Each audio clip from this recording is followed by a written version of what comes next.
마태복음 11장 28절에서 30절까지입니다. 제가 봉독합니다. 수고하고 무거운 짐진 자들아 다 내게로 오라. 내가 너희를 쉬게 하리라. 나는 마음이 온유하고 겸손하니 나의 멍에를 메고 내게 배우라. 그리하면 너희 마음이 쉼을 얻으리니 이는 내 멍에는 쉽고 내 짐은 가벼움이라 하시니라. 아멘. 오늘 전할 말씀의 제목은 예수님의 멍에라는 제목으로 말씀을 전거하겠습니다. 여러분 세상 사신다고 힘드시죠? 그런데 우리 예수 사랑에 함께하는 신부님들 보면 별로 무거워하지 않는 것 같아요. 세상 보면 힘들고 어려운 짐도 쉽게 지고 가는 것 같고, 그렇습니다. 맞습니다. 예수님 사랑을 입으면 인생의 모든 짐들이 쉽게 지어질 수 있고 가벼움으로 지어질 수 있습니다.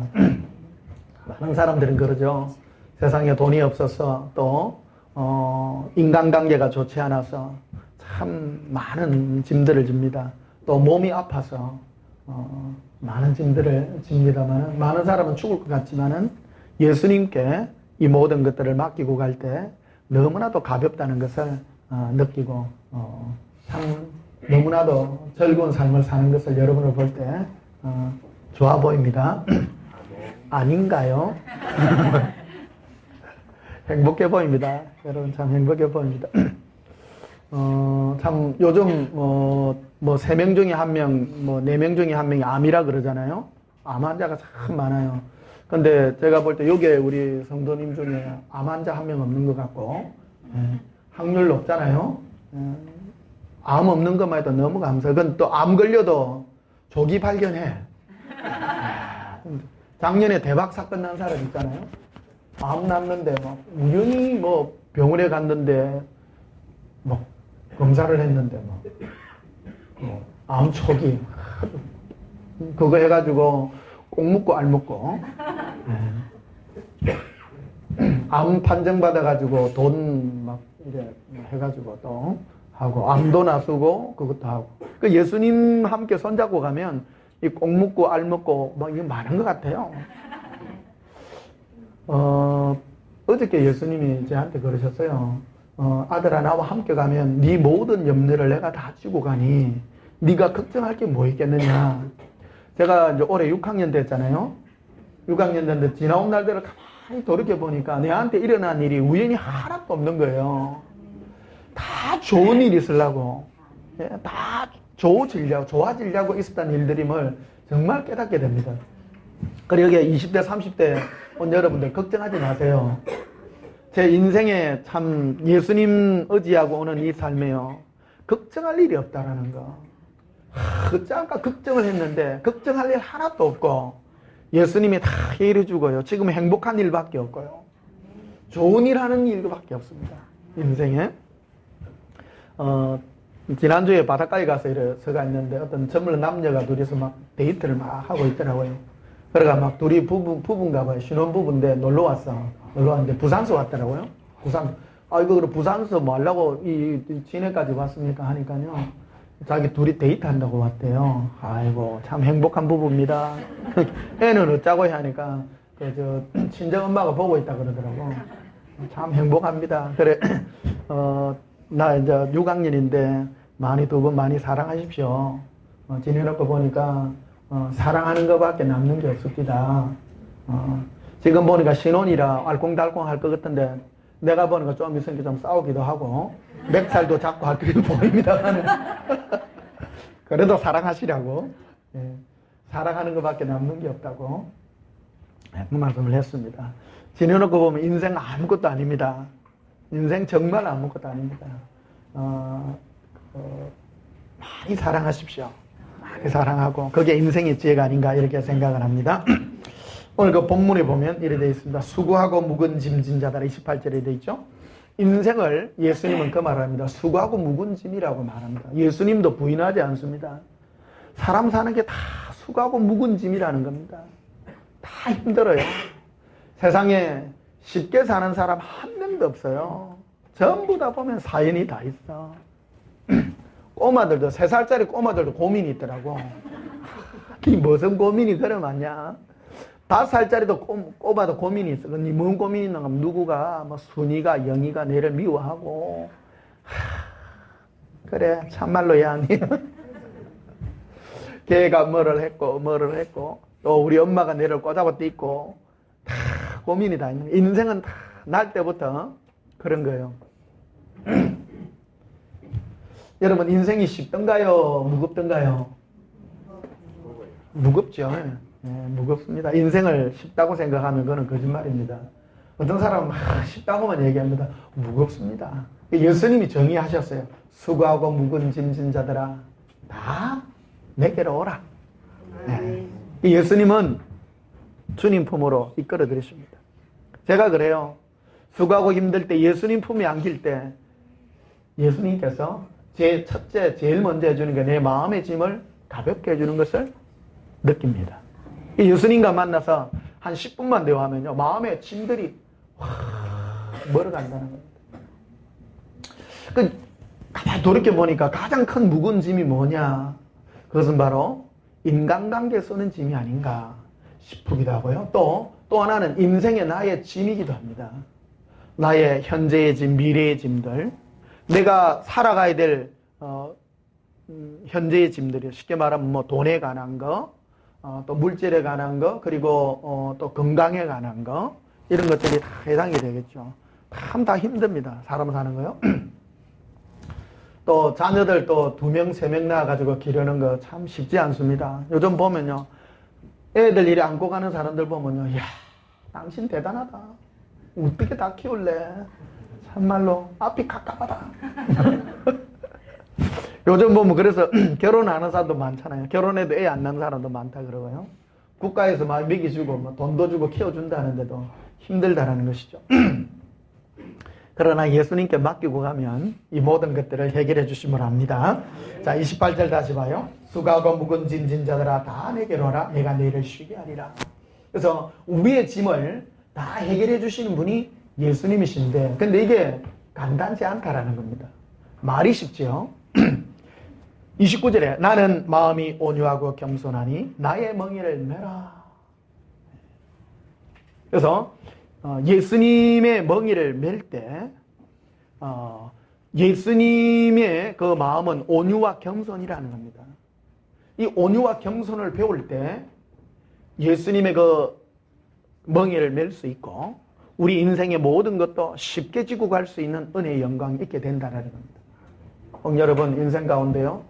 자녀의 문제 가운데 자녀의 또 미래의 어떤 거 또 내 자신의 문제 이 모든 문제들이 나에게 다 있습니다. 그런데 이 모든 것들이 주께서 나를 이끌어가는 그런 소나기 속에 있다는 것을 체험적으로 우리가 느낄 수 있습니다. 그래서 29절에 보면 이제 나는 마음이 온유하고 겸손해 나의 멍에를 메고 내게 배우라. 그리하면 너희 뭐가 쉼을 얻는다고요? 마음이 쉼을 얻는다는 거예요. 현실이 쉼을 얻는 게 아니고 마음이 쉼을 얻습니다. 이게 예수님이 우리를 짐지는 법을 제일 먼저 가르쳐 주는 거예요. 마음의 쉼을 얻으면요. 뭐가 따로 현실도 따로 바뀌어요. 제가 이걸 체험합니다. 우리는 현실을 바꿔주면 좋으리라고 생각합니다. 현실을 바꾼다고 내 현상이 바꿔지지 않는다라는 겁니다. 예수님은 우리의 마음의 쉼을 줌으로 현실도 따라온다는 겁니다. 돈이 없어서 힘들면요. 예수님이 돈을 주어서 우리를 해결하는 것이 아니라 우리 마음의 쉼을 먼저 해결해 줍니다. 쉬게 해주고 난 다음에 6개월이나 1년쯤 지나면 돈이 와요. 참 신기합니다. 그게 예수님이 취하는 방법인 겁니다. 돈 없을 때 돈 주면 쉬울 것 같죠? 예수님은 그 방법을 쓰지 않는다는 겁니다. 예를 들면 이런 겁니다. 또 우리 주위에 몸이 아프고 또 암 걸리는 사람도 있을 수 있어요. 암이 걸렸어요. 그럼 암을 낫게 해주면 편하냐? 그렇지 않다는 겁니다. 암을 낫게 하기 전에 먼저 우리 마음에 쉼을 줍니다. 그러고 난 다음에 좀 지나고 나면 해결이 되는 경향이 있다는 겁니다. 이런 일들이 오늘 극단적인 얘기를 여러분들에게 해냅니다. 여러분들에게 또 어떤 분들은 암이 해결 안 되는 사람도 있습니다. 그 문제도 주께 맡겨야 됩니다. 예수 믿으면 그럼 병 안 걸리고 다 잘 삽니까? 그렇지 않다라는 겁니다. 중요한 거는 어떤 짐을 지고 갈 수 있는가 하는 것을 우리에게 해결해 주는 방법이 있다는 것이죠. 30절에 보니 이는 내 멍에는 쉽고 내 짐은 가벼움이라 하시니라. 예수님의 짐은 쉽고 가볍다. 이걸 배우라. 우리 인생 가운데서 여러분 우리가 예수 믿고 가는 이 일은 이 일을 배우는 것입니다. 많은 사람은 예수 믿고 천국 간다고 자꾸 얘기합니다만은 우리에게 예수님을 믿고 동행하여서 갈 때 배워야 될 일이 바로 이것이라는 것이죠. 그것은 바로 예수님 우리에게 가르쳐주는 온유와 겸손의 마음을 배워라. 그래서 이 두 가지입니다. 왜 예수님은 온유와 겸손의 마음을 배우라고 하는가? 그러면 온유는 무엇이고 겸손은 무엇인가? 오늘 이 부분을 한번 다뤄보도록 하겠습니다. 창세기 45장을 한번 보시면요.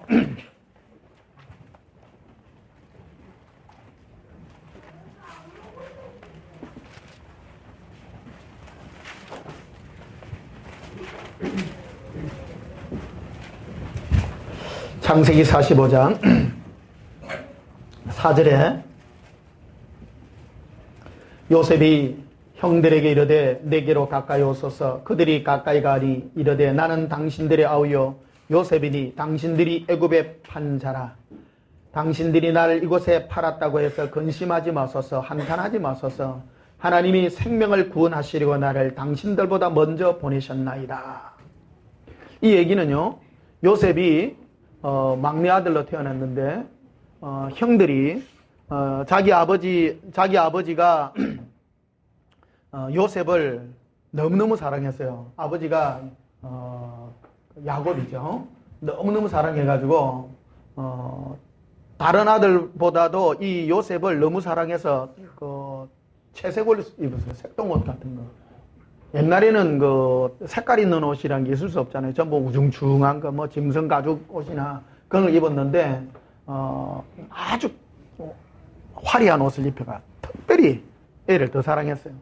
근데 요셉이가 또 어릴 때부터 또 꿈을 잘 꿔요. 꿈을 꿨는데 하여튼 자기 중심적이야. 자기가 최고인 거예요. 그러니까 형들이 시기해가지고 이 요셉을 애굽에다가 종으로 팔아버린 거예요. 그래가지고 짐승을 잡아가지고 채색 옷을 막 찢고 거기다가 그 피를 묻혀가지고 이 짐승한테 잡아먹겠다고 아버지한테 거짓으로 보고를 하고 아버지가 막 하늘이 무너지는 그런 걸 경험하고 그래서 결국 이 요셉은 애굽에 팔려가지고 종살이를 합니다. 종살이를 하는데 오래도록 뭔 그거를 겪게 되느냐면 거기 가서도 이 감옥에 갇히는 종으로 팔려간 데서도 또 거기서도 누명을 써가지고 감옥에 갇히는 그런 큰 어려움을 겪게 됩니다. 그런 속에서 요셉이 굉장한 사람으로 변화되어 가는 것을 느끼게 됩니다. 이것은 요셉의 오랜 후에 그가 이제 애굽의 총리 대신이 되어서 자기의 형들을 바라보면서 그를 회상하면서 고백하는 그런 고백의 내용이 여기에 담겨져 있는 것입니다. 당신들이 나를 애굽에 팔았다는 것으로 당신들을 자책하지 마세요. 하나님이 앞서 보내셨습니다. 나를 당신들보다 앞서 보내셨어. 이곳에 우리의 생명을 구원하기 위해서 나를 보내셨습니다. 모든 것이 하나님의 손에 있다는 것을 이 요셉은 고백하고 있는 것입니다. 그래서 7절에 보면 있습니다. 하나님이 큰 구원으로 당신들의 생명을 보존하시고 당신들의 후손을 세상에 두시려고 나를 당신들보다 먼저 보내셨나이다. 그런즉 나를 이리로 보낸 이는 당신들이 아니요 하나님이시라. 와, 그렇잖아요. 자기 형들에게 사랑받아야 될 형이 사랑해줘야 될 형들이 자기를 팔아버렸는데 그런데 이 요셉은 오랜 후에 자기 형들이 자기에게 한 행동을 두고 하나님이 하신 거라고 이 말을 하는 거예요. 이 생각을 어떻게 하게 되는 것입니까? 이게 바로 요셉이 죽게 배운 것입니다. 인생을 한번 돌이켜보면요. 자, 창세기 49장을 한번 보시면요. 뒤로 가셔서.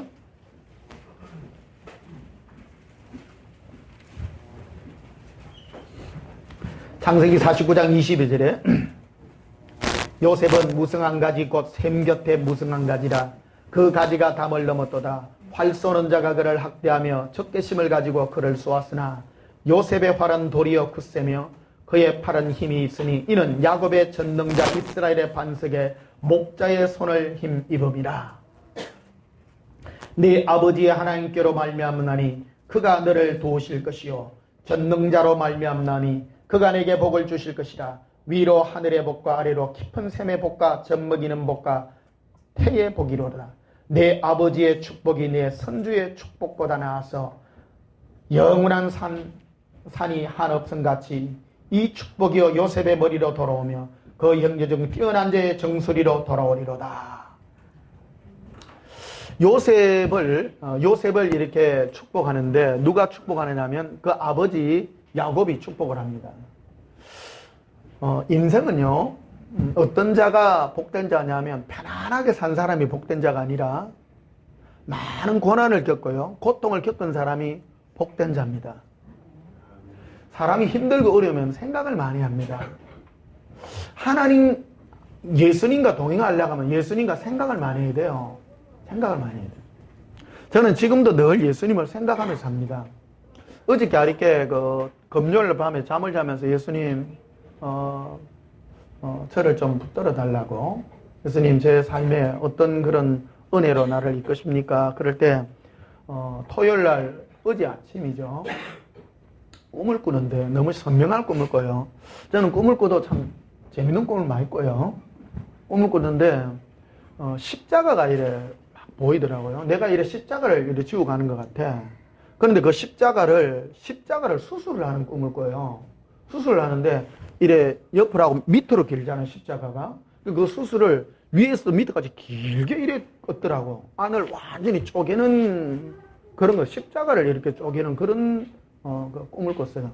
그런데 내 앞에 여러 명이 어떤 사람이 있는데 그 사람들이 좀 뭐라 그럴까, 이쪽 사투리 좀 깐족거린다 그럴까? 깐족깐족 하는 사람이 여러 명이 있어. 그 사람들 십자가를 지고 가요. 지고 가는데 십자가를 수술을 하는데 밑에 긴데 밑에 끝에 있잖아요.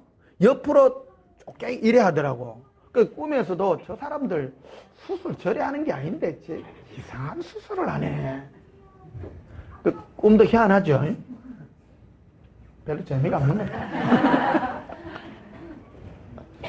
그러다가 뭐 꿈에서 대각 했어. 뭐 당신들 뭐 그거로 가 뭐 수술을 했다 카노. 하려면 확실하게 죽어야 된다. 꿈에서도 그러다 꿈에서 설교를 해요. 그 사람들한테. 죽으려고 하면 확실하게 당신들 죽어야지 뭐 흉내만 내노. 그 옆에 그 조그만 칼 갖고 옆으로 좀 끄었다고 그게 무슨 수술이고. 그러더라고요, 꿈에. 그러다가 하여튼 너무 선명하게 그렇게 깼어요. 그래, 예수님, 이 뭔 꿈입니까? 하니까, 그래, 아들아, 죽으려고 하면 완전히 죽어야 된다는 거. 내 안에 내가 완전히 죽으면 내가 너희를 이끌어 갈 것이다. 예, 그 말씀 해줘야 돼. 그래서 흉내만 내고, 자기가 죽었다가 흉내만 내고 그런 사람은 내가 이끌어 갈 수가 없다고. 지금 많은 사람들이 흉내만 낸다고 그 말씀을 해주시는 거예요. 아들아, 내가 너를 온전히 죽였느니라. 그래서 네가 죽으려고 그러면 내가 네 인생을 내 손아귀에 두어서 내가 내 방법대로 끌고 가는 것이다. 근데 많은 사람들은 자기 인생을 나에게 맡기지 못한단다. 맡기지 못하니까 내가 그를 수술을 내가 좀 끌려고 하면 쫙 이래 하려고 하면 지가 딱 지르고 간다는 거예요. 네. 여러분, 예수님께 여러분 온전히 맡기십시오. 맡기시고 죽는 소리 하지 마세요. 하나면요 인내하고 한번 견뎌보십시오. 조금 힘들어도 예수님 어째야 됩니까? 그럴 때 예수님이 여러분을 인생을 깊이 좀 만질 수 있도록 좀 내어주십시오.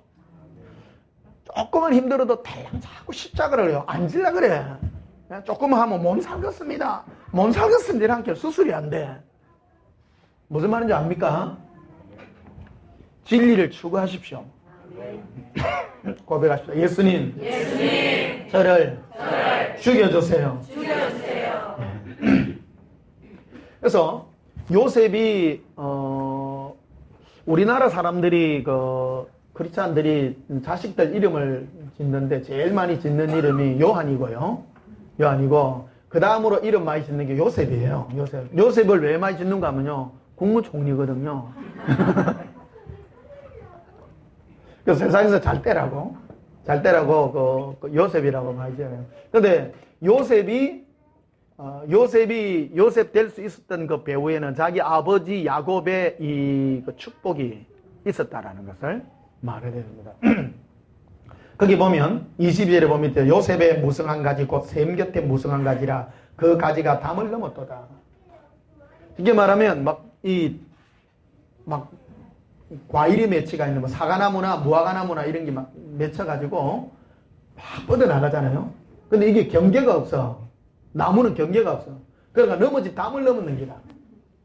담을 넘으니까 원래 담 넘어가도 나무 주인 건데 담 넘어간 그 주인이 그쪽에 담 주인이 저쪽 저 나무는요 참 잘 떼네 속으로 시샘이 난 거예요. 시샘이 나가지고 거기다가 활을 쏘아갖고 활을 쓰는 관역으로 쓰는 거라. 우리 담 넘어온 거니까. 근데 그 나무 끝에 넘어온 거기다가 활 관역을 삼아가지고 막 쏘는 거야. 그게 뭐냐면 시샘하는 거라. 너무 잘 되니까 배가 아파가지고 사촌이 논을 사니까 배가 아팠는지 이런 거예요. 그 요셉의 그 풍성함과 그 복됨을 옆에 있는 사람이 시샘하는 것을 이거 시적으로 표현하고 있는 것이죠. 23절에 보면요. 활 쏘는 자가 그를 학대하며 적개심을 가지고 그를 쏘았으나 요셉의 활은 도리어 굳세며 그의 팔은 힘이 있으니 이는 야곱의 전능자 이스라엘의 반석의 목자의 손을 힘입음이라. 내 아버지의 하나님께로부터 말미암나니 그가 너를 도우실 것이라. 야곱의 하나님. 야곱은 엄청난 인생을 살은 사람입니다. 엄청난 인생을 고통의 세월을 살았던 이 사람이 예수님과의 관계가 깊기 때문에 그 사람의 축복이 아들 요셉에게 흘러갔다라는 겁니다. 그런데 이 아들 요셉이 이렇게 복된 삶을 살게 됐는데 그냥 오지 않았다라는 겁니다. 이런 것들은 또 요셉도 과정을 겪게 된다라는 것입니다. 그래서 26절에 보면 이렇게 되어 있죠. 내 아버지의 축복이 내 선조의 축복보다 낫다. 축복이라는 말을 쓰는데요. 여러분 축복은 영적 레벨이 낮은 사람이 예를 들면 밑에 평신도가 목사님을 축복을 할 수 없어요. 어떤 분은 막 그런 말 요즘 많이 쓰더라고요. 어느 청년이 목사님 축복합니다 이런 말 쓰는데 그런 말을 쓸 수가 없어요. 축복이라고 하는 것은 복을 비는 것인데 복을 비는 자는 영적 권위가 높은 사람이 영적 권위가 낮은 사람에게 비는 그런 거예요. 이런 걸 조심하셔야 됩니다. 신앙생활은요, 이 영적인 질서를 바로 지켜야 돼요. 신앙생활은요, 이거를 천사가 다 지켜봐요. 내가 신앙생활을 똑바로 하려고 하면 내보다 영적 권위가 높은 사람에게 순종하는 자세를 잘 가지셔야 되고요. 이런 걸 잘 가지셔야 돼요. 이런 것부터 잘 배우셔야 되는 거예요. 그래서 함부로 뭐 누구를 축복한다든지 그런 것이 아니라, 제가 기도해 드릴게요. 그런 거는 가능해도 축복을 한다든지 그런 거는 맞지 않다라는 겁니다. 그래서 복을 빌 때, 요셉의 복받음은 나 야곱이 비는 축복이 내 선조인 이삭과 아브라함의 축복보다 더 세다라는 겁니다. 근데 아브라함과 이삭보다도 야곱이 다른 점이 무엇이냐? 자, 창세기 47장 앞으로 한번 가보시면요.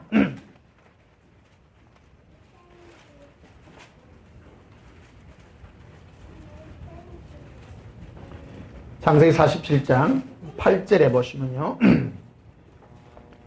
바로가 야곱에게 묻되 내 나이가 얼마냐? 야곱이 바로에게 아뢰되 내 나그네 길의 세월이 130년이니이다. 내 나이가 얼마 못되니 우리 조상의 나그네 길에 연조에 미치지 못하나 험악한 세월을 보냈나이다. 여러분, 그래서 편안한 삶을 산 사람의 복이 세요? 험악한 삶을 산 사람의 복이 세요? 험악해야 돼요. 이거는 세상 사람이 아니라 그리스도 예수 안에 있습니다. 보십시오. 아브라함과 이삭과 야곱 전부 주님과 관계를 맺는 사람입니다. 나는 아브라함의 하나님이요, 이삭이 하나님이요, 야곱의 하나님이라 예수님은 자기 자신에서 분명하게 말을 합니다. 아브라함에게도 동행했던 하나님이고 이삭에게도 동행했던 하나님, 야곱에도 동행했던 하나님인데 이 세 사람 중에서 누가 주님과 관계가 깊으냐? 야곱이라는 겁니다. 시편에 보시면요, 야곱의 하나님을 너의 하나님으로 둔 자가 복되다 이 말을 합니다. 관계가 깊다라는 겁니다. 그런데 야곱은 어떤 삶을 살았는가? 험악한 세월을 보낸 겁니다. 파란만장하죠. 그래서 여러분도 복 받으려면요, 험악한 삶을 산 사람하고 관계를 가지십시오. 예. 특히 야곱이 그 말 하잖아요. 야곱이 자기 자신에 대해서 분명하게 말합니다. 자기 아들에게 복 줄 때 우리 아버지 이삭보다 우리 할아버지 아브라함보다 내 복이 더 세다? 내가 축복하는 게 더 세다? 자신만만한 거예요. 자신만만한 거예요. 이건 알매간한 거라는 거예요. 알매간한 거. 저도 여러분께 당당하게 말할 수 있습니다. 어떤 누구보다도 내 축복이 셉니다. 왜 그러냐면요, 눈물이 있기 때문입니다. 예수님과 관계를 가지는 눈물이 있기 때문입니다. 은과 그는 내게 없거니와 내게 있는 것은 내게 주느니 예수님의 사랑이 임할지어다. 아멘. 네. 저는 그래 합니다. 여러분, 저는 다른 건 없어요. 다른 건 없어도 제가 여러분을 축복하면 여러분의 가정에 사랑이 임합니다. 확실합니다. 확실합니다, 여러분. 여러분 가정에 뭐 괴로움과 고통과 뭐 미움, 시기, 질투 이런 것들이 어느 순간에 녹아나요. 체험하십시오.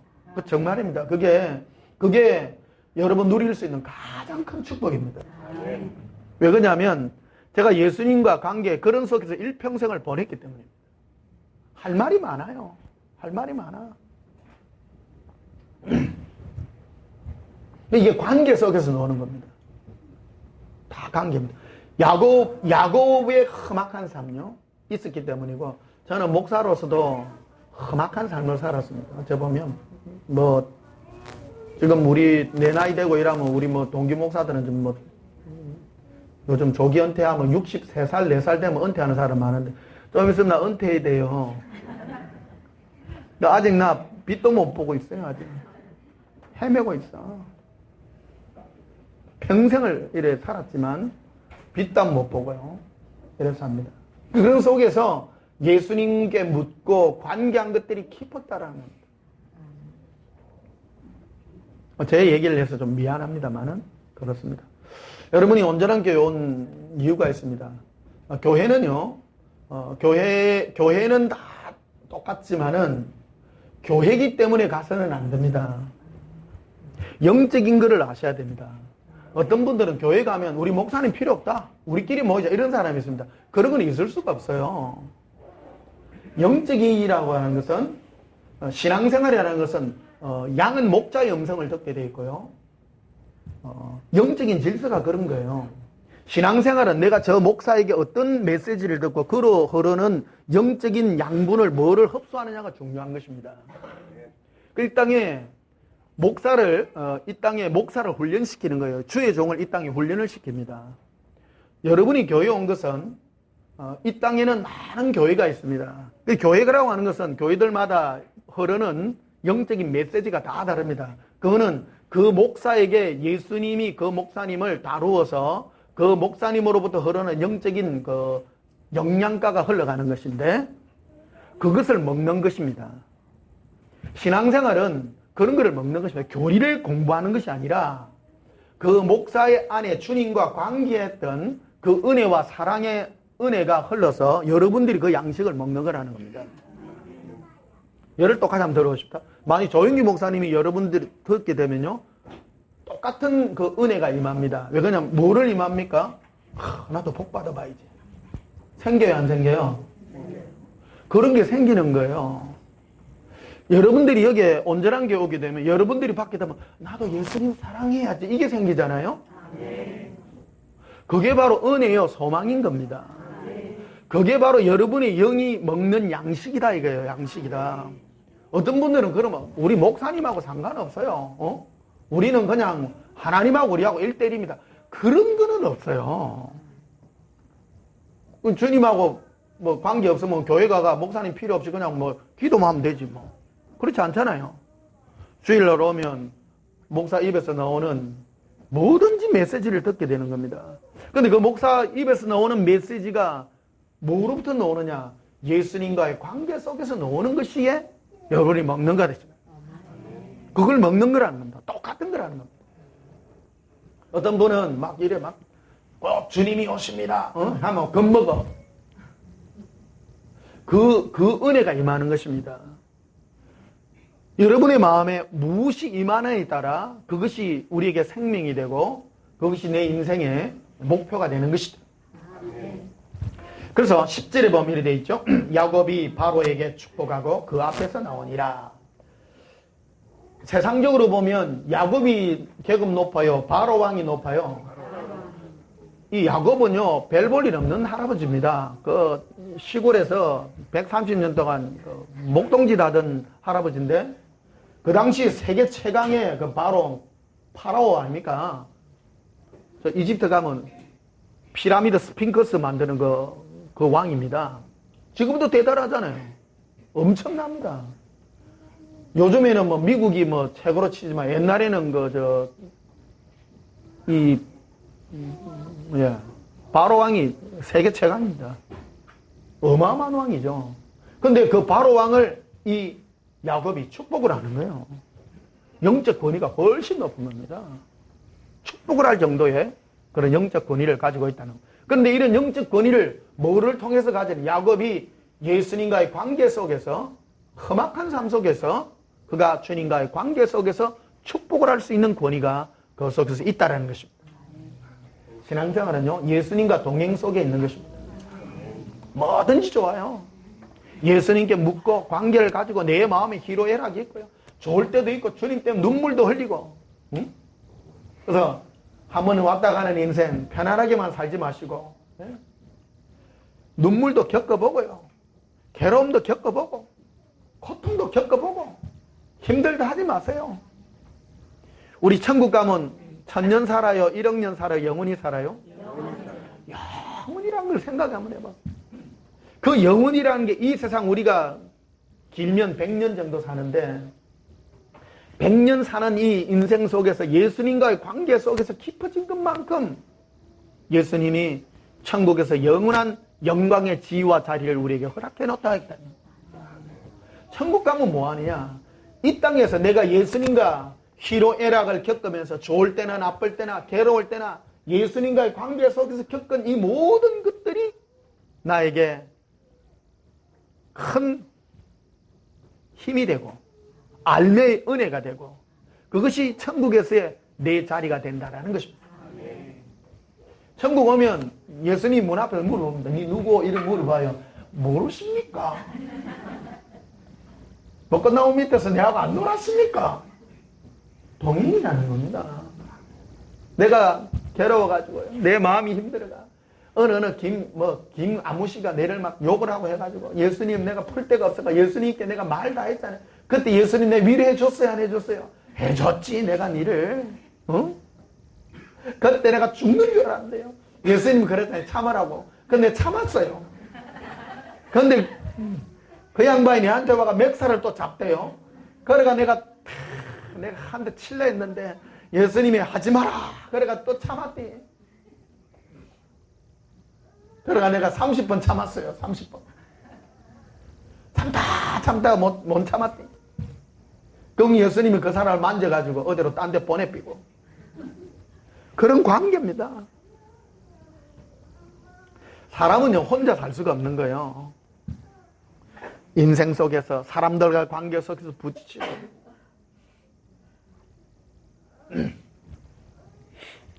결혼 생활 잘하려면요 여러분 싸우는 신랑같이 살아야 돼요.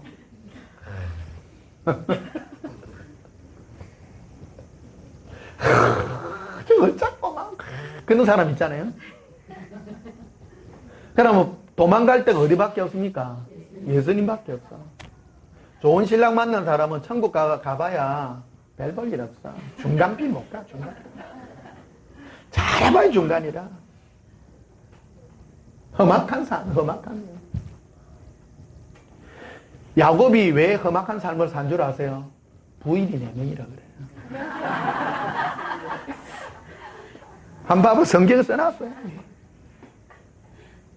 골치 아파. 그 제일 골치 아픈 부인이 뭐냐면 라헬 때문에 라헬. 시기 질투가 그래 많은 기라. 시기 질투가 많아나니까.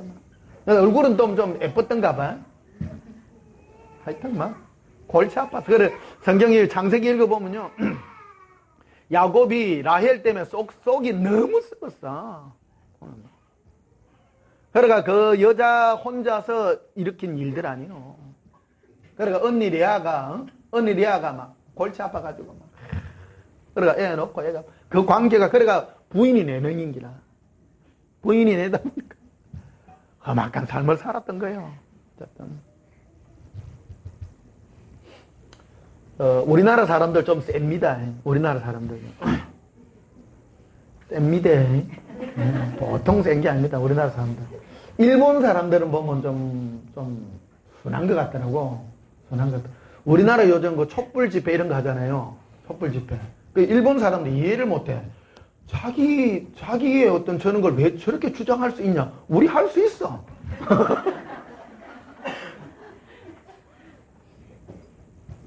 일본 사람은 그게 안 된대. 자, 끝까지 하고요. 오늘 주제는 그게 아니니까. 자, 시편 105편 한번 봅시다.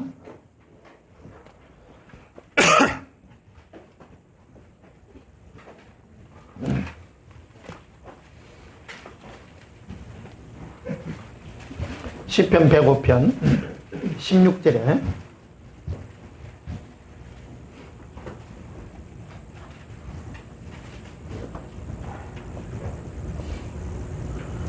그가 또 그 땅에 기근이 들게 하사 그들이 의지하고 있는 양식을 다 끊으셨도다.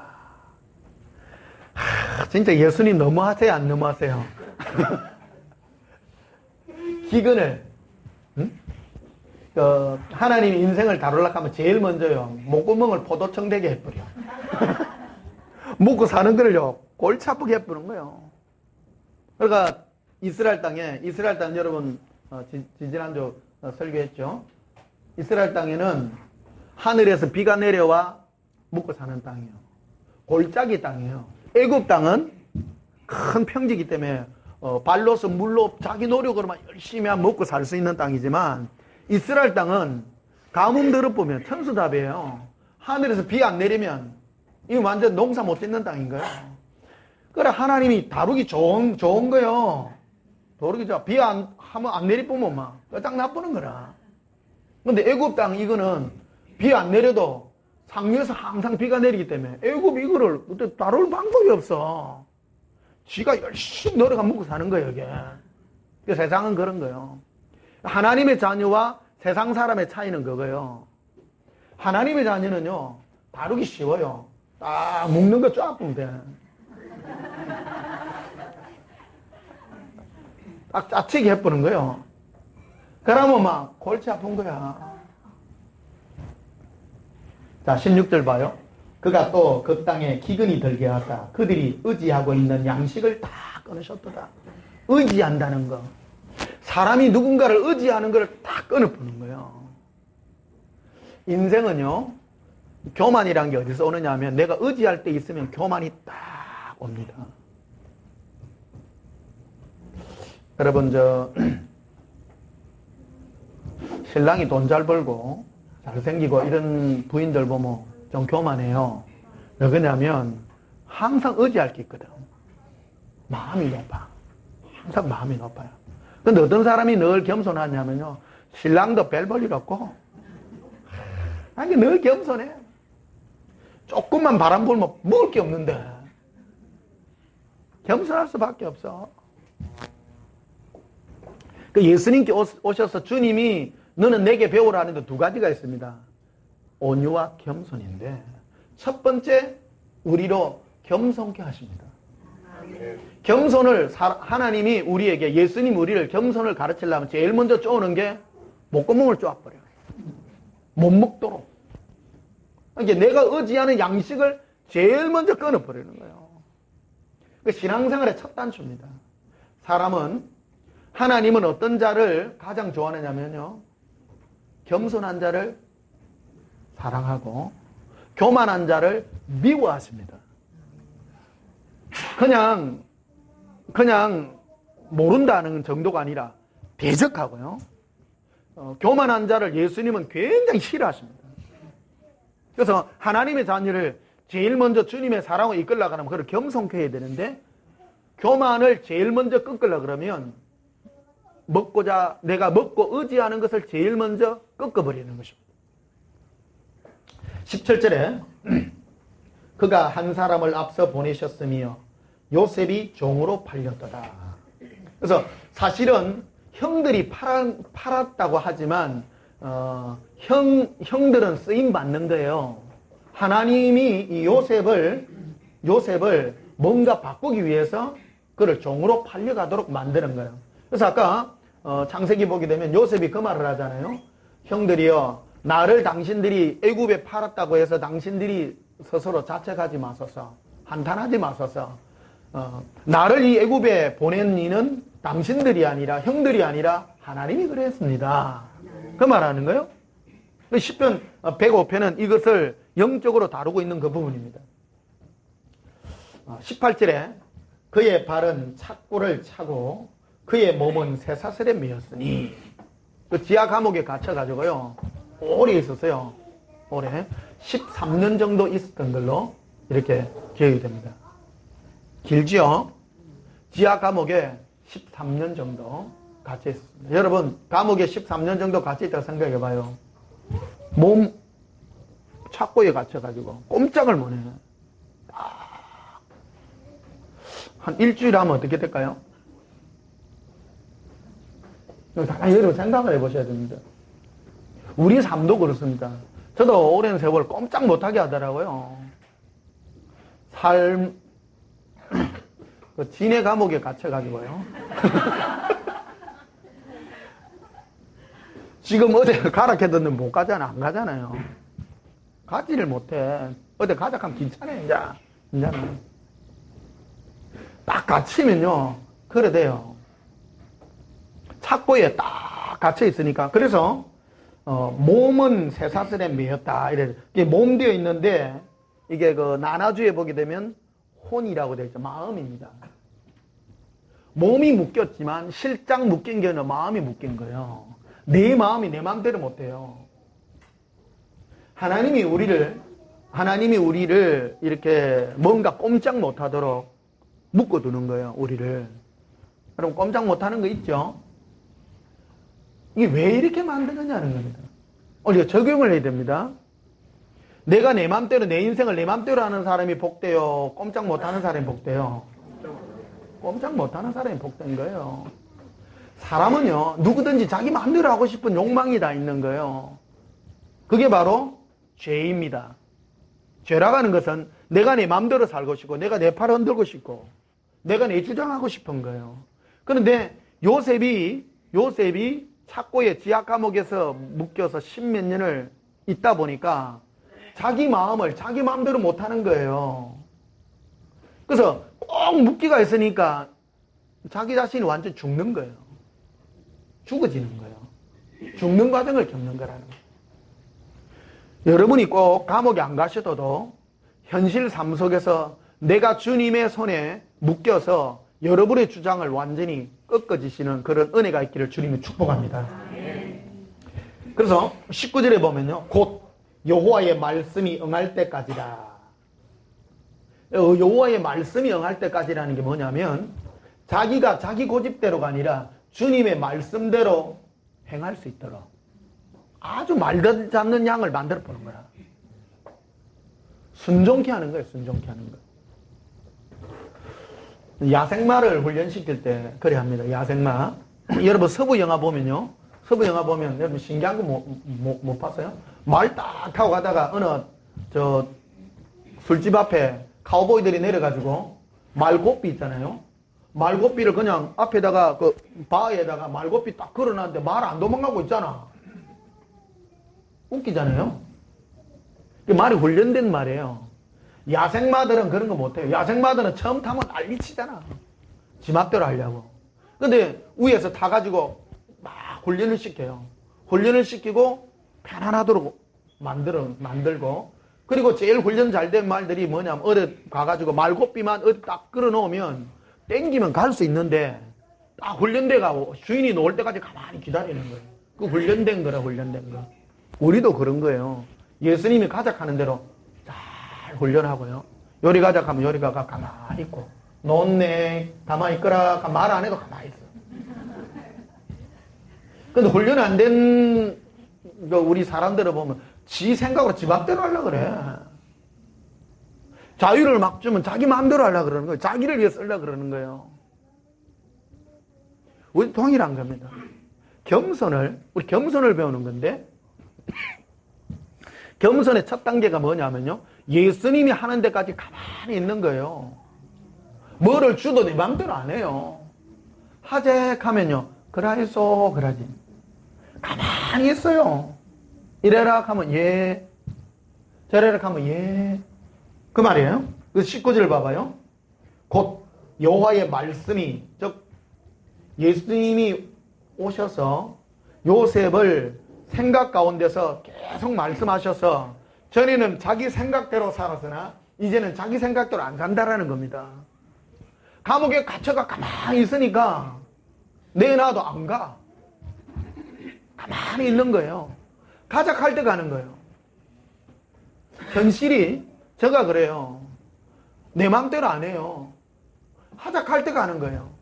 가만히 있어라, 가만히. 그래서 훈련된 사람은 어떤 사람이면 가만히 있어요. 설치지 않는 거예요. 이끌어갈 때 가는 거예요. 내 비전과 내 계획이 없는 거예요. 교회 와서 여러분 꿈을 가지세요 하는데, 여러분 우리는 꿈이 없는 거예요. 내 꿈은 예수님이 하자는 대로 순종만 있는 거예요. 꿈 가지고 한번 살아봐요. 피곤해요. 꿈 한번 가져보실래요? 한번 이뤄보실래요? 꿈 가지고 살래요? 꿈 없이 살래요? 꿈 없이 예수님이 하자는 대로 가면 편해요. 꿈 가지면 여러분 계획을 짜야 돼. 계획 짜야 돼. 예를 한번 들어봅시다. 제가 웬간하면 우리 교회 볼륨 1이 되면 내가 어디 홀 얻어가지고 비전을 가지고 막 비전 센터 짓고 막 이럴 거야, 아마. 그러면 나는 죽어요. 지금 훈련돼가지고 옛날에 그 C급을 해가지고 절대 안 하잖아. 얼마나 잠도 안 옵니다. 그런데 요즘은 잠도 잘 와요. 계획할 게 없는데 뭐. 가만히 하작하면 하고 가만히 있거라 하면 있고 걱정거리가 없어요. 우리 삶도 똑같습니다. 여러분, 꿈 가지지 마세요.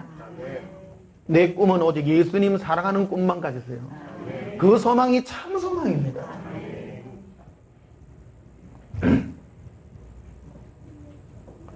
자, 22절에 보면요. 자, 21절에 그를 그 집의 주관자로 삼아 그의 모든 소유를 관리하게 하고 그의 뜻대로 모든 신하를 다스리며 그의 지혜로 장로들을 교훈하였도다.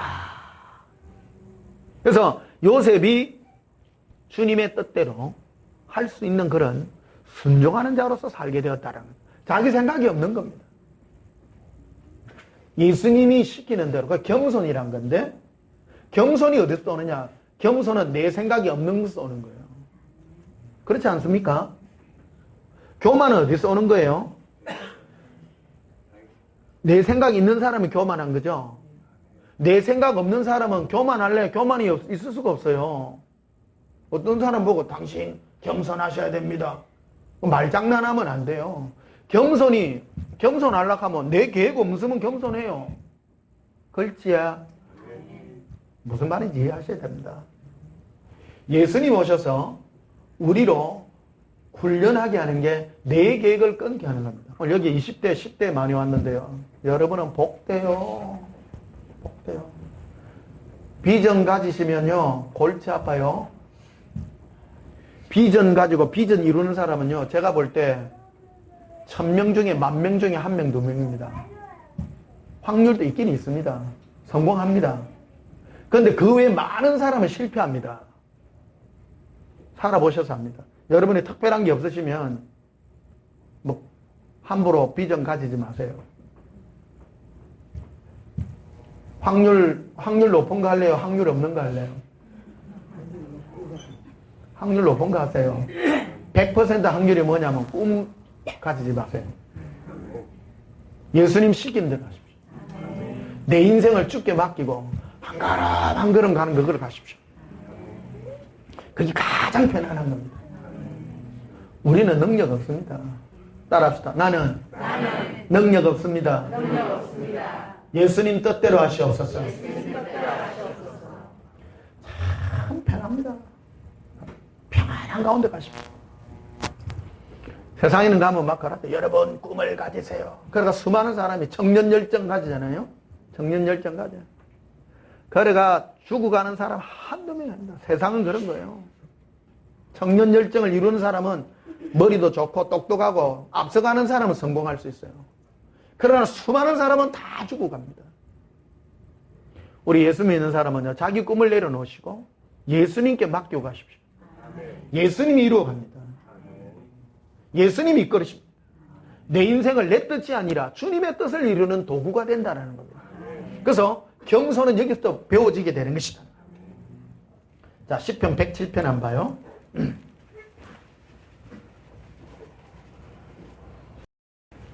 시편 107편 8절에 여호와의 인자하심과 인생에게 가신 기적으로 말미암아 그를 찬송할지로다. 우리 인생에게 하나님이 어떤 기적을 행하셨냐? 9절에 그가 사모하는 영혼에게 만족을 주시며 줄인 영혼에게 좋은 것으로 채워주심이로다. 사람이 흑암과 사막의 그늘에 앉으며 곤고와 쇠사슬에 매임은, 쇠사슬에 매여요 사람이요. 이유가 있는 거예요. 11절에 하나님의 말씀을 거역하며 지존자의 뜻을 멸시함이라. 자, 보십시다. 오늘 겸손에 관한 첫 단추입니다. 겸손하려고 그러면 내 생각부터 죽어져야 되는데 제일 먼저서 내 꿈을 꺾어버리는 거예요. 내 소망을 꺾어버리는 거예요. 저는 이 나이 늙어가지고 평생을 누가 아무도 안 가르쳐줬어요. 이거를. 기독교 안에 이걸 가르쳐준 사람이 없어. 오히려 교회 오니까 꿈을 가지세요. 소망을 가지세요. 어? 여러분 큰 것을 꿈꾸세요. 얼마나 큰 거 꾼 줄 압니까? C급했습니다. C급. 내가 만난 예수님은 제일 먼저 네 꿈을 내려놔라 했어요. 네 꿈을. 나는 너의 욕망과 너의 모든 걸, 너의 비전을 이루는 자가 나를 통하여 나의 비전을 네 안에서 내가 이룰 것이다. 그 말. 내가 너를 쓰고자 하는 것은 네 계획대로가 내 계획대로다. 그 말을 하시는 거예요. 그 제일 먼저 꺾으신 것이 내 비전을 꺾어버린 거예요. 여기 보니까 비전 없는 분들 복돼요. 네. 어차피 비전 없는겨. 희망 없어요. 세상 걸 가지고 이기려 하지 마십시오. 겸손하려고 그러면. 그래서 예수님이 한 게 너희가 곤고함에 묶이게 하겠다는 거예요. 주님이. 12절에 그러므로 그가 고통을 주어. 예수님이 뭐를 준다고요? 고통을 주는 거예요. 고통을 줘. 그의 마음을 뭐 하게 했다고요? 겸손하게 했다는 거예요. 자기 비전이 많고 자기 생각이 많은 사람에게 고통을 줘요. 자, 생각해봐요. 고통이 오기 힘들면 어떻게 돼요? 근데 결론을 압니다. 꺾일 수밖에 없어요. 안 되는 걸 뭐. 안 돼요. 된다 하지 마세요. 따라, 된다 하지 마세요. 교회에 마귀 비전이 들어와가지고 사람을 갖다가 전부 자기 잘 되는 걸로 다 바꿔놓은 거예요. 신앙생활은 날마다 내가 주님 앞에 죽어가는 겁니다. 한번 보십시다. 입장을 한번 바꿔봐봐요. 주님이 쓰실 때 세상에서 똑같아요. 밑에 있는 사람에게 뭔가를 줄 때 자기 계획이 많은 사람에게 주면 자기 걸 이루어요? 주인이 시킨 걸 이루어요? 자기 걸 이루잖아. 그 어떤 사람을 쓰기 좋아요?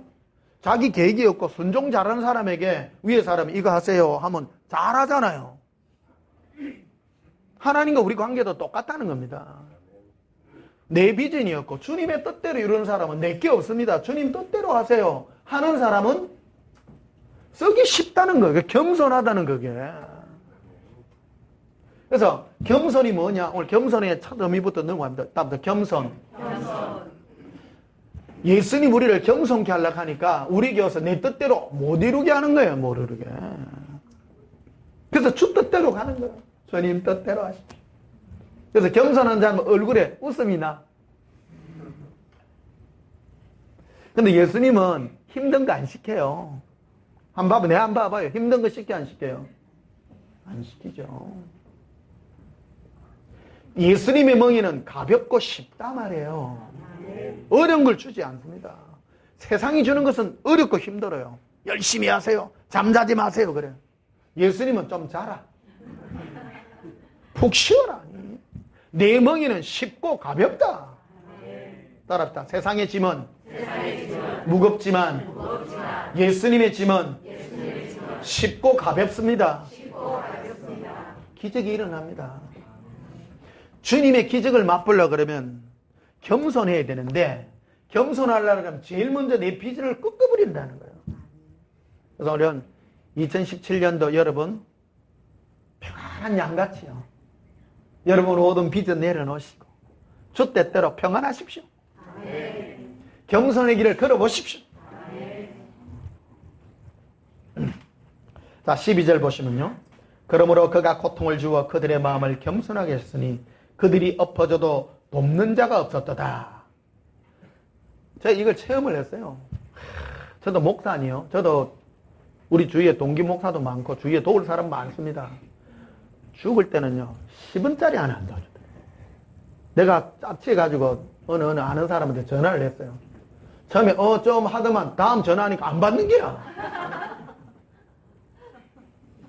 내가 자존심까지 꺾게 해요. 여러분 정말로.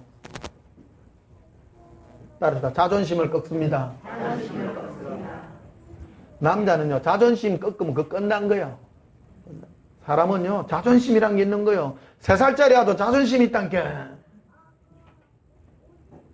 3살짜리에 뭐 이거 해야 하는 게 뭐 안 했는데 지 고집대로 안 하면요 걔 성질냅니다.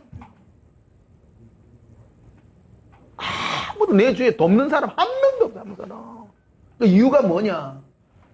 13절에는 이에 그들이 환난 중에 여호와께 부르짖으며. 사람이 도움이 없는 건 어디한테 가라는 거예요?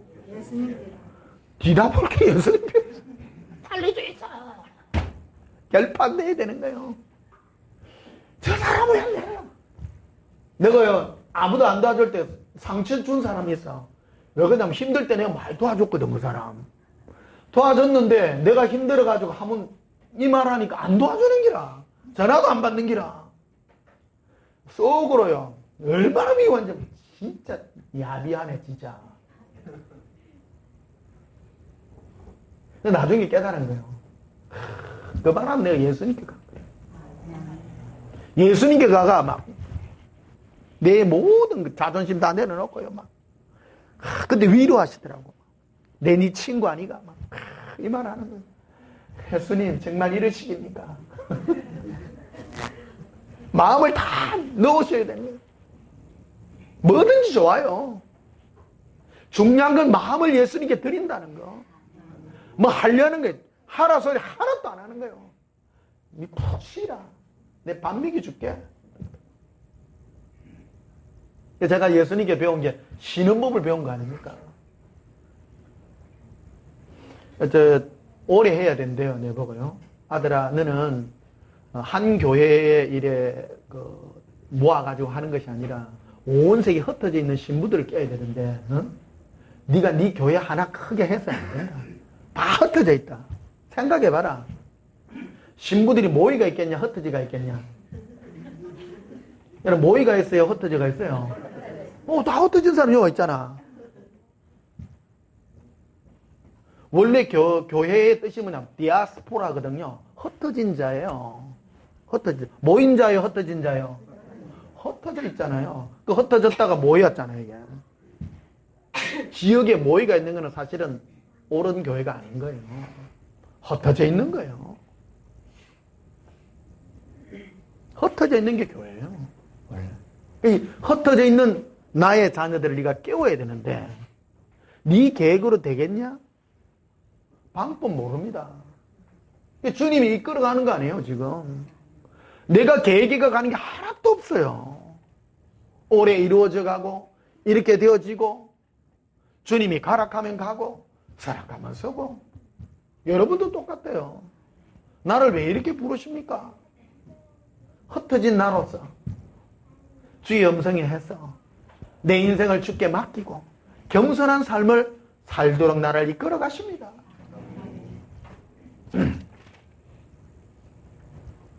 자, 24절도 한번 봐봐요. 여호와께서 행하신 일들과 그의 기이한 일들을 깊은 바다에서 보나니 여호와께서 명령하신 적 광풍이 일어나 바다 물기를 일으키는도다. 우리 인생 바다는 바로 인생의 바다입니다. 바다는 우리 인생을 볼 수 있는 거라는 거예요. 진해요 앞바다 여기 가보시면요. 아침에는 잔잔하다가 저녁 되면 갑자기 바람이 불고 파도가 일어나는 걸 많이 봅니다. 인생도 그렇다는 겁니다. 인생 일평생 풍랑도 없이 사는 인생은 저주받은 인생입니다. 인생 사는데요, 막 어찌 될지 몰라. 막 풍랑이 쳤다가, 돈에 짜쳤는데 돈 해결하고 나니 또 몸 아픈 사람 생기고, 골치 아파. 인생이 막 머리 아픈 거예요. 그게 인생이요. 할렐루야. 그런데 이 모든 것들을 주님이 다 일으킨다는 거예요, 우리 인생에. 25절에 여호와께서 명령하신 적 광풍이 일어나. 광풍이 누가 명령해서 일어났어요? 예수님이 광풍을 일으키신 거예요. 또 바다 물기를 일으키는도다. 그들이 하늘로 솟구쳤다 깊은 곳으로 내려가느니 그 위험 때문에 그들의 영혼이 녹는도다. 영혼이 녹아나셔야 됩니다. 죽겠습니다. 죽겠습니다. 하나님의 자녀는 죽겠습니다 하면 누구한테 갑니까? 예수님께 가죠. 그런데 세상 사람은 어디로 쫓아갑니까? 세상으로 달려갑니다. 하다도 안 되면 자살하지. 그게 세상 사람입니다. 27절에 그들이 이리저리 구르며 취한 자같이 비틀거리니 그들의 모든 지각이 혼돈 속에 빠지는도다. 이에 그들이 그들의 고통 때문에 여호와께 부르짖으매. 사람은 짜쳐야 죽게 와요. 낭패와 실망을 당해야 와요. 근데 힘들고 어려운 이때 예수님을 의지하는 법을 배우는 거예요, 이게. 그 맛을 느끼는 거예요. 제가 이 맛을 아는 거예요. 힘들고 어려우니까 예수님께 가니 평안케 해주시더라는 거예요. 마음이 평안해요. 그래서 지금은 풍랑 없어도 죽게 가요. 일평생 풍랑 일어나면 어떻게 돼?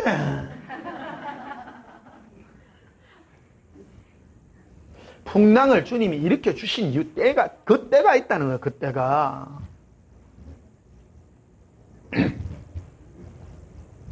자, 29절에 광풍을 고요하게 하사 물결도 잔잔하게 하시는 듯 그들이 평안함으로 말미암아 기뻐하는 중에. 그러면 여러분, 인생에 풍랑 말고 평안한 가운데서는 뭐 해야 돼요? 기뻐해라. 기뻐해라. 저 보면 인상 씁니까? 기뻐해요. 평안한 가운데 주님과 동행하는 법이다 이거예요, 이게. 두 가지를 봅시다, 오늘. 하나님은 사랑하는 자에게 광풍을 일으켜서 예수님을 의지하도록 해요. 광풍 안 일어나면 자기를 의지해요. 자기 생각, 자기 비전으로 살려고 그래요. 그런데 그거를 끊으시려고, 우리를 겸손케 하시려고 광풍을 일으키셨어요. 그러면 죽게 가니까 우리로 주님을 의지하게 하고 예수님으로 평안케 하게 하니까 우리를 평안케 해주시는 거예요. 그러면 그 평안함을 그대로 유지해서 살 수 있도록 만들어 주셨다는 겁니다. 기분 좋으시죠? 인생의 법을 배웁니다. 실제입니다. 이게 실제입니다. 이론이 아니라 실제입니다. 이거를 2017년도에 여러분 누리셔서 첫 번째 겸손인 거예요. 예수님 우리가 오셔서 주님 뜻대로, 예수님의 뜻대로 인생을 이끌어 가도록 만드는 게 바로 겸손이다라는 거예요. 겸손은 뭡니까? 내 맘대로 내 인생을 내가 하지 않는다라는 것이죠. 주님이 하실 때까지 기다린다라는 것입니다. 비전 내려놓으십시오. 따라합시다. 예수님, 주님 뜻대로 이끄시옵소서.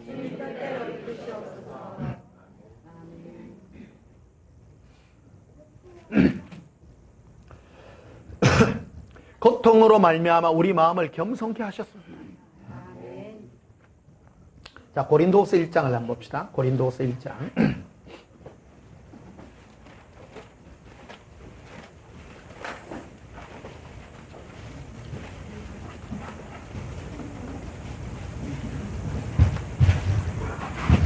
고린도후서 1장 4절에 3절부터 봅시다. 찬송하리로다. 그는 우리 주 예수 그리스도의 하나님이시요 자비의 아버지시요 모든 위로의 하나님이시며 우리의 모든 환난 중에서 우리를 위로하사. 우리의 모든 환난 중에서 우리를 뭐해요? 해결하사요? 위로하사요? 예수님은 해결부터 안 해주고 위로부터 해줘요. 왜 그럴까? 신기하지 않나요? 위로는 바로 관계하는 겁니다. 그러니까 우리에게 왜 환난을 허락했냐는 겁니다. 위로하려고. 환난이 없으면 예수님 필요를 안 해요. 왜? 하나님 눈에 안 보기 때문에. 그렇죠? 편안한 사람 치고요. 편안하고 돈 많고 하면 자기 좋으려고 가요. 요즘 최순실 얘기가 많이 나옵니다만 돈 많으면 뭐밖에 안 해요? 프로포폴밖에 안 맞습니다. 결론이 그거예요. 자기 행복하려고. 돈 많이 벌면 뭐예요? 돈 많아. 여러분 한 100억 주면 뭐 하실래? 한번 생각해봐. 시뮬레이션 해봐요. 저는 100억 내한테 줘봐야 난 쓸 일이 아무것도 없습니다. 정말입니다. 저는 돈 쓰는 게 머리 깎는 것밖에 없어요. 2주에 한 번씩 12,000원짜리. 돈 쓸 일이 없어. 아무 재미가 없어요.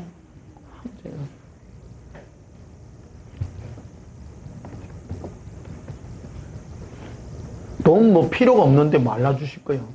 그쵸? 여러분 돈이 왜 필요해요, 여러분은? 가만히 생각해봐요. 많은 사람은 돈 주시옵소서 주면 뭐 할래? 주면 뭐 할래? 이 말하면 목사님 쓸 데 많은데요.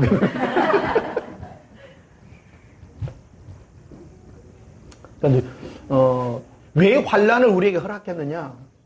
환난 중에 위로하시려고. 위로하시려고. 4절 봐요. 우리의 모든 환난 중에서 어떤 환난요? 이 환난은 아니요. 모든 환난이요. 환난하면 돈 때문에 일어난 환난도 있고 육체적 질병 때문에 일어난 환난도 있고 인간관계 때문에 일어난 환난도 있고 다 그런 것들입니다. 근데 이 모든 것들을 예수님은 뭐 하시냐면 다 위로밖에 안 해요. 위로. 쉽게 말하면 예수님 내한테 꽃밖에 안 주더라는 거예요. 힘들 때 막 찔레꽃을 주시는데 쫙 붙었어. 바닷가에 가니까 찔레꽃이요 바짝 붙은 거예요. 아들아, 내가 너로 인생의 풍랑을 허락한 이유가 뭔지 아느냐? 바짝 낮추게 하기 위해서다. 찔레꽃이 바위에 쫙 붙은 거예요. 저 육지에 있는 찔레꽃 이런 거는 높은 데로 기 타고 올라가가지고 자기 자랑을 하는데 바닷가에 있는 찔레꽃은 바닥 암벽에 쫙 붙었는 거예요. 겸손하지 않냐 봐라. 낮춘 것이다. 그런데 꽃이 펴가 있는데 향기를 안 맡아봐라는 거예요. 향기가 진동을 하는 거예요. 저게 바로 겸손의 향기다. 내 앞에서 낮추는 향기다. 자기 마음대로 자기를 뽐내지 않는다. 온전히 낮추는 것이다. 여러분 겸손하시기를 주님 축복합니다. 네. 겸손은 예수님 앞에 나를 낮추는 것입니다. 겸손은 내보다 권위 있는 그분 앞에 나를 낮추는 것입니다. 또 하나는 온유입니다. 온유는 내보다도 낮은 사람, 동료, 그런 사람을 향한 것이 온유의 마음입니다. 이 두 가지를 배우라고 말하는 것입니다. 좋은 교회 오셨어요? 맞지? 예배 드리고 졸다 가실래요? 배워 가실래요? 배우라 했잖아, 주님이요. 이래 풀어주는데 어디 있어? 고마봐, 안 고마봐요? 고맙습니다. 오늘 밥은 내가 살게. 나 성도님들 밥 한 그릇 사주는 게 진짜 기분 좋아요. 돈 쓰는 거 한번 있긴 있네. 야, 정말. 자, 5절에 봐요. 그리스도의 고난이 우리에게 넘친 것 같이 우리가 받는 위로도 그리스도로 말미암아 넘치노더라. 그러니까 우리의 위로는 예수님이 동행해 주시는 위로라. 그 말입니다. 그러니까 내가 만난 예수님은 위로를 너무 부어주시는 거예요. 위로를 부으니까 막 다 이겨요. 하나도 겁 안 나. 예수님께 위로받으면 오는 첫 번째 특징이 겁이 나지 않는다는 거. 기분이 너무너무 좋다는 거. 그리고 소화가 너무 잘 돼가 밥이 잘 땡긴다는 거. 행복하다는 거. 자, 8절을 봐요. 형제들아, 우리가 아시아에서 당한 환난을 너희가 모르기를 원하지 아니하노니 힘에 겹도록 심한 고난을 당하여 살 소망까지 끊어지고 우리는 우리 자신이 사형 선고를 받은 줄 알았으니. 우리 자신이 사형 선고를 받은 줄 알았다는 거예요. 이유는 우리로 누구를 의지하지 말고 환난의 목적이 그거라는 거예요. 제일 클라이막스입니다. 누구 의지하지 말라고? 자기 자신. 예수님 우리에게 환난을 허락한 이유는 네가 네 자신을 의지해서 네가 네 손 들고 네 계획으로 살려는 그거를 하지 말게 하려는 거예요. 정확해요. 그래서 주님 안에서 비전 가진 사람은 여기 와서 재탄생해야 돼. 환난을 겪어야 돼요. 신앙생활하면서 내가 이런 사람은 아직 환난을 못 겪은 사람이에요. 그 사람은 아직 이 신앙의 길에 생명의 길에 아직 들어서 있지 못하는 사람입니다. 내 계획이 내가 했습니다. 내가 그 사람은 아직 안 죽은 사람입니다. 신앙의 바른 길에 섰으면 제가 아니고 예수님이 이래네. 예수님이. 내는 없어. 나는 없어요. 왜? 나 별 볼 일 없는데. 내가 내를 봐도 별 볼 일 없는데. 그렇잖아요. 여러분, 저는요 아무 능력이 없습니다. 별 볼 일 없어요. 여러분이 깔봐도 돼요. 별 볼 일 없어요. 뭐 넘보는 보면 나는 대단하고 나는 그 사람은 아직 이 고난이란 걸 겪지를 못한 거예요. 똑같습니다, 여러분들. 나는 내가. 그런 사람에게 주님이 허락한 게 자기 자신을 의지하지 못하도록 만드는 길이었다는 겁니다. 9절에 봐요. 우리는 우리 자신이 사형 선고를 받은 줄 알았으니 이는 우리로 자기를 의지하지 말고 오직 죽은 자를 다시 살리시는 하나님만 의지하게 하려 하심이라. 오직 예수님만 의지케 하는 겁니다. 이게 내가 죽으면요 내 계획도 없고 내 비전도 없으면 뭐가 임하냐면 행복감만 임해. 예수님밖에 안 남아. 고백할 때 예수님밖에 없습니다. 인생 행복이 거기 있는 거예요. 그게 거듭난 자의 행복인 겁니다. 그게 신부의 행복인 것입니다. 예수님의 보좌 앞에 갔을 때 신부들에게 주는 상이 그거예요. 저 심령을 보라. 저 신부를 보라. 저 신부는 오직 나만 그리워하고 그 마음에 나 예수를 향한 갈망과 소망밖에 없도다. 만든 거예요. 어떤 분들은 내가 주를 위하여 온 세상을 향하여 내 몸을 불사르게 내어놓고 교회도 세웠습니다. 주님이 그래요. 잘했다니. 네 마음은 너로 가득하구나. 네 마음에 나 예수로 가득한 마음이 하나도 없도다. 엄청난 차이입니다. 종이 한 장 차이인 것 같지만 어마어마한 차이인 거예요, 이게.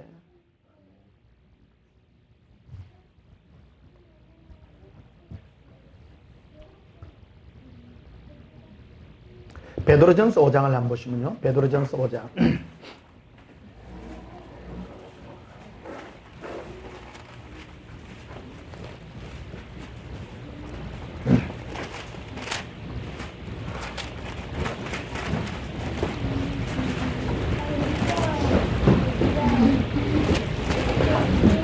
베드로전서 5장 6절.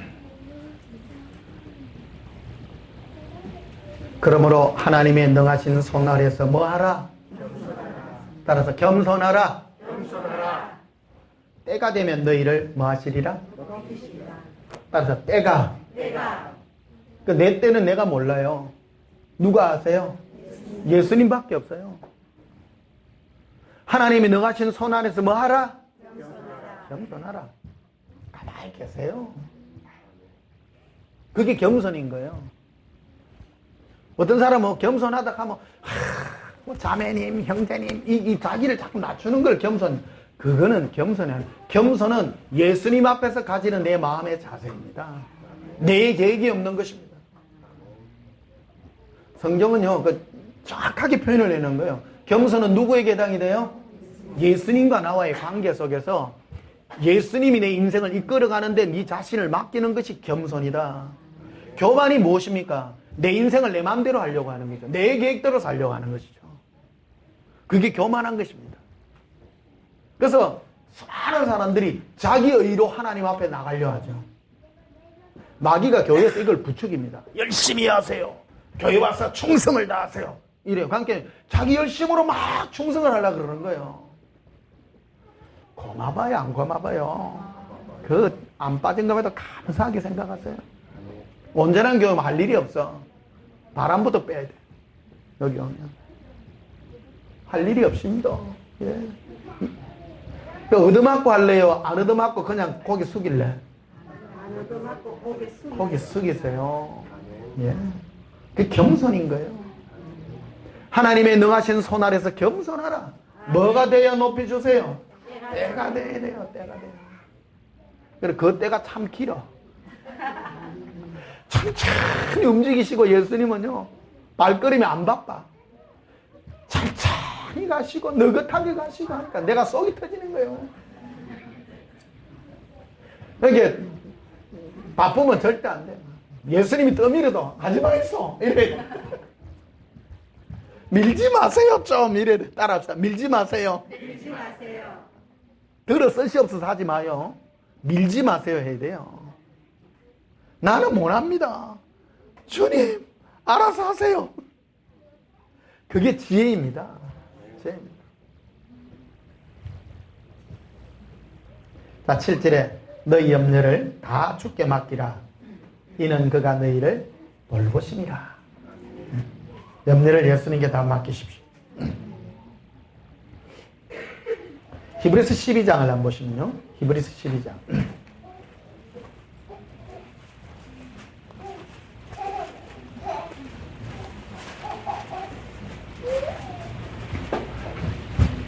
히브리 12장 1절에 이러므로 우리에게 구름같이 둘러싼 허다한 정인들이 있으니 모든 묵은 것과 얽매기 쉬운 죄를 벗어버리고 인내로서 우리 앞에 당한 경주를 하며 믿음의 주여 또 온전케 하시는 이 예수를 바라보자. 그는 그 앞에 있는 기쁨을 위하여 십자가를 참으사 부끄러움을 개의치 아니하시더니 하나님 보좌 우편에 앉으셨느니라. 예수님은 십자가에 오르실 때에 부끄러움을 개의치 아니하고 올라가셨습니다. 우리를 사랑하시기 때문에 십자가에 올라가셨습니다. 그 예수를 바라보라. 이는 온유에 관한 얘기입니다. 우리에게 다가온 마음이죠. 우리가 사람들을 대하는 태도입니다. 예수님은 두 가지를 가르쳤죠. 나는 마음이 온유하고 겸손하다. 겸손에 대한 거는 했습니다. 지금 온유에 대한 얘기입니다. 두 번째 얘기. 사람을 어떻게 대할 것인가. 예수 그리스도께서 우리에게 다가온 것 같이 우리도 다른 사람에게 다가갈 때 그런 마음으로 다가가라. 다른 사람에게 겸손이 아니라 겸손은 어떤 거예요? 예수님이 나를 이끄시는 인생의 주도권이 겸손에 대한 얘기라면 사람과 사람 사이의 관계는 온유의 관계이라는 거예요. 온유의 관계.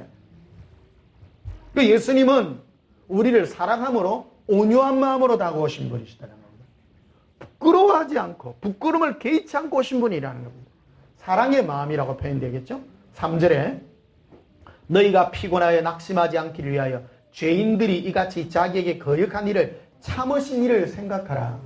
죄인들이 예수님께 대하여 거역하지만 두드리 패요 참아요. 그게 바로 온유의 마음인 것입니다. 우리가 가져야 될 마음입니다. 신앙생활하는 데 있어서 우리는 인간관계를 무시할 수 없습니다. 사람을 바라보면 죄를 짓고 나에게 다가올 때 거역하고 삿대질하고 나를 핍박하는 자를 향하여 끝까지 참으라. 참으라. 따라서 참으라.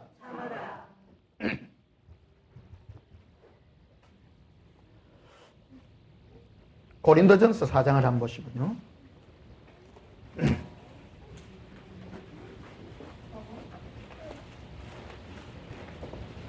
고린도전서 4장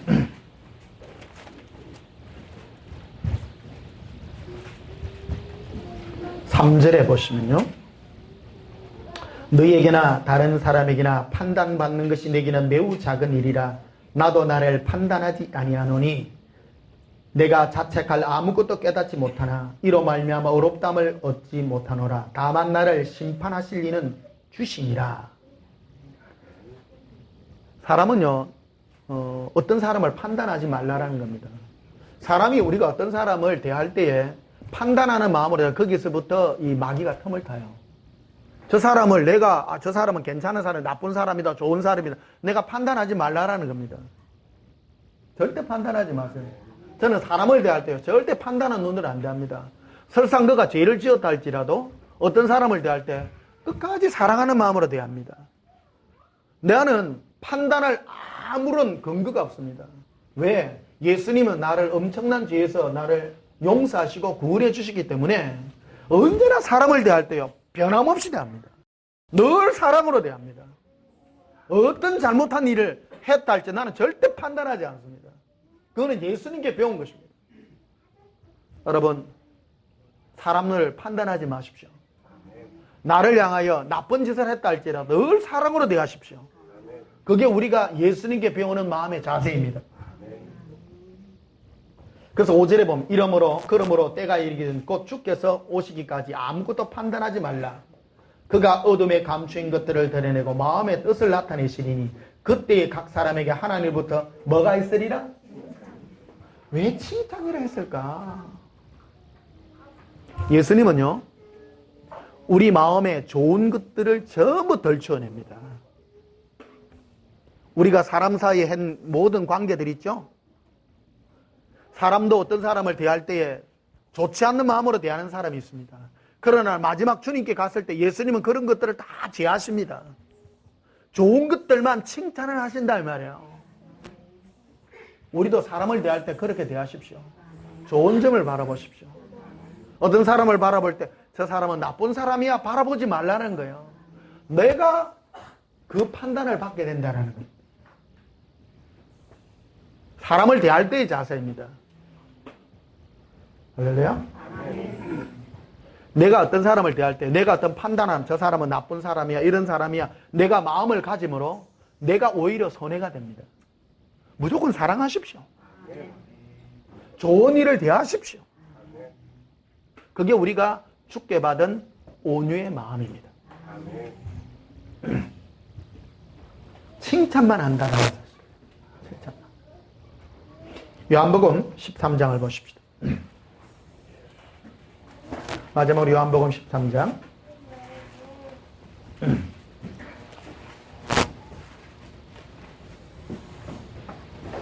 1절에 6월절 전에 예수께서 자기가 세상을 떠나 아버지께로 돌아가실 때가 이런 줄 아시고 세상에 있는 자기 사람들을 사랑하시되 끝까지 사랑하시니라. 와, 예수님은 자기 사람들을 언제까지 사랑해요? 우리도 그러셔야 됩니다. 어떤 사람을 대할 때요, 끝까지 사랑하십시오. 제가 여러분하고 다른 점이 있다면 제 마음에 나는 싫어하는 사람이 한 명도 없어요. 안 믿으시죠? 믿으세요. 미울 이유가 없어. 이런 마음을 가지세요. 이 한때 이 세대에 같이 나서 어찌 하늘나라에서 같이 살았습니까? 멋있습니다. 예. 따라합시다. 멋있는 인생입니다. 멋있는 인생입니다. 예. 미워하지 마세요. 좋은 기회예요. 비록 나를 해하고 고통 주고 한 사람일지라도 여러분 사랑하십시오. 그러고요, 욕심 안 부리면 적이 없어요. 이권 개입 이런 데 들어가지 마세요. 사랑하십시오. 내가 있는 걸 주십시오. 그냥 다 좋아합니다. 나는 다른 사람 안 뺐으니까 적이 없어. 첫째, 죄 짓지 마십시오. 내 거를 주십시오. 적을 사지 마십시오. 주면 돼요. 차라리 네가 지라. 주는 것이 낫지 않냐. 네가 사랑하라. 예수님은 끝까지 사랑하십니다. 그런데 2절에 보면 이런 말이에요. 마귀가 벌써 오래전부터 시몬의 아들 가룟 유다에게 예수를 팔려는 생각을 넣었더라. 웃기지 않나요? 예수님은 끝까지 사랑하는데 그 사랑을 받은 가룟 유다는 예수를 얼마에 팔고 그러고 앉았는 거예요. 웃게 안 할게요. 예수님은 저는 뭐래 알아요 몰라요? 다 알죠. 하나님인데 그래도 사랑해요. 그 마음을 배우라. 온유의 마음입니다. 자 봐요. 여러분 예수님은 사람을 나를 대하여 안 좋은 마음 나를 팔려고 하는 마음을 가진 사람도 사랑하니까 예수님이 지는 짐은 가벼워요 무거워요? 가벼워요. 그게 인간은 그런 거예요. 여러분 보세요. 하나님의 자녀는 그런 거예요. 나를 향하여 고통 주고 괴로움 주는 사람 미워하면 마음이 무거워요 가벼워요? 무겁죠. 그를 향하여 사랑하면 무거워요 가벼워요? 가볍죠. 가벼운 거예요. 예수님은 그 마음인 거예요. 내가 예수님께 묻는 거예요. 예수님 저 사람 어떻게 생각해요? 예수님은 좋은 얘기를 계속 하는 거예요. 예수님 나쁜 것도 있잖아요. 난 모른다는 거예요. 이거 배우셔야 됩니다. 아멘. 저 사람은 분별력이 왜 저리 없노? 내가 그때 몇 해 전에 있었던 사건이 어떤 목사님이 그래서 변 목사는 왜 영분별이 없다는 거예요. 영분별이. 사람 보면 모른다. 알아요. 내가 왜 몰라요? 사람 딱 보면 압니다. 그래도 사랑으로 대합니다. 판단하지 마라. 여러분 사람 판단하면 안 됩니다. 큰 죄를 짓는 것입니다. 사랑으로 대하십시오. 굉장히 중요한 마음입니다. 내가 사랑으로 대하면요. 어떤 원수를 할지라도 다 사랑으로 주님 앞에 녹아나게 돼 있다는 것입니다. 21절에 보면요. 자, 18절에 보면 이렇게 내가 너희 모두를 가리켜 말하는 것이 아니라 나는 내가 택한 자들이 누구인지를 알미라. 그러나 내 떡을 먹는 자가 내게 발꿈치를 들었다는 성경을 응하게 하려 하는 것이다. 그러니까 예수님이 나눠주는 떡 먹고도 예수님을 찰라고 발꿈치를 들었다는 거예요. 신기하잖아요. 내가 막 사랑을 베풀었는데 그 사람은 오히려 나를 헤아려 한다는 거예요. 그래도 예수님은 사랑으로 베푼다는 거예요. 우리 흔히 그 손양원 목사님 얘기 많이 하잖아요. 자기 아들을 죽였는데도 오히려 그를 사랑하죠. 대단한 거 아닙니까? 그게 바로 온유의 마음입니다. 온유의 마음. 근데 온유만 갖고는 안 돼요. 뭐부터 있어야 된다고? 겸손부터요. 두 가지예요. 겸손. 두 가지를 다 말씀드리는 거예요. 21절에 예수께서 이 말씀을 하시고 심령이 괴로워 정하라 이르시되 내가 진실로 진실로 너희에게 이르노니 너희 중 하나가 나를 팔리라 하시니 제자들이 서로 보며 누구에게 대하여 말씀하시는지 의심하더라. 너무 신기하지 않나요? 마지막 만찬에서 12명 제자를 낳아놓고 예수님 그런 거예요. 가룟 유다 네가 내를 팔라 그러지. 안 그런다는 거예요. 기회를 주는 거예요. 12명을 다 해놔놓고 너희들 중 하나가 나를 팔리라. 멋있어 안 멋있어요? 마지막 기회를 주는 거예요. 오래전부터. 온유하신 분이에요. 기회를 줘요. 우리는 꼭 집어갔죠. 나쁜 놈, 좋은 놈 이래 말하려고 한다는 거예요. 그래 하지 말라라는 거예요. 우리가 이 세상을 살면서 가지는 온유의 지혜입니다. 왜 모르겠어요? 예수님 왜 몰라요? 아시죠? 제자들이 서로 보면 누굴까? 네가 그러냐? 그 말하죠. 23절에 예수의 제자 중 하나 곧 그의 사랑하시는 자가 예수의 품에 의자에 누웠던지라. 시몬 베드로가 머리짓을 하여 말하되 말씀하신 자가 누구인지 말하라. 25절에 그가 예수의 가슴에 그대로 의지하여 말하되 주여 누구이니까? 예수께서 대답하시되 내가 떡 한 조각을 적시다 주는 자가 그니라 하시니 곧 한 조각을 적셔 가롯 시몬의 아들 유다에게 주시니 조각을 받아놓고 사탄이 그 속에 들어간지라. 이 예수께서 유다에게 이르되 네가 하는 일을 속히 하라 하시니 이 말씀을 무슨 뜻으로 하는지 그 앉은 자 중에 아는 자가 없더라. 근데 이거 누구만 알았어요? 요한만 눈치를 챈 거예요. 살짝 얘기를 해준 거예요. 성경을 응하게 하려고 하는 거예요. 결국 나중에 요한복음도 써야 되고 하고 주님의 마음을. 그런데 중요한 거는 드러내놓고 말하지 않았다는 거. 드러내놓죠. 여러분 이 온유의 은혜가 임하게 되시기를 주님의 이름으로 축복합니다. 찬송 부르십시다. 455장.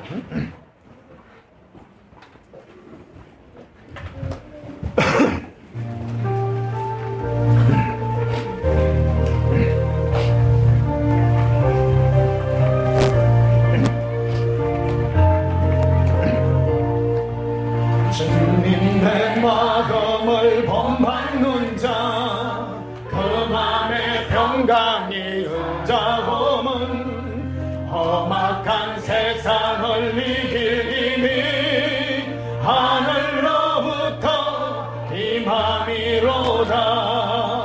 주님의 마음 본받아 살면서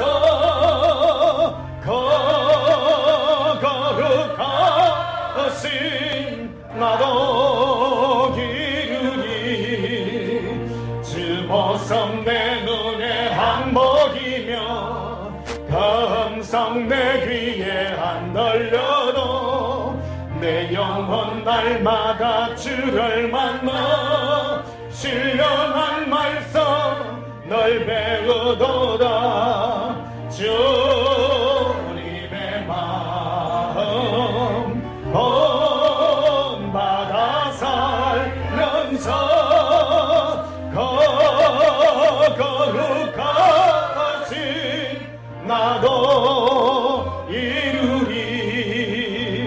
가는 길 거칠고 험하여도 내 맘에 불평이 없어짐은 십자가 고난을 이겨내신 주님의 마음 본받음이라. 주님의 마음 본받아 살면서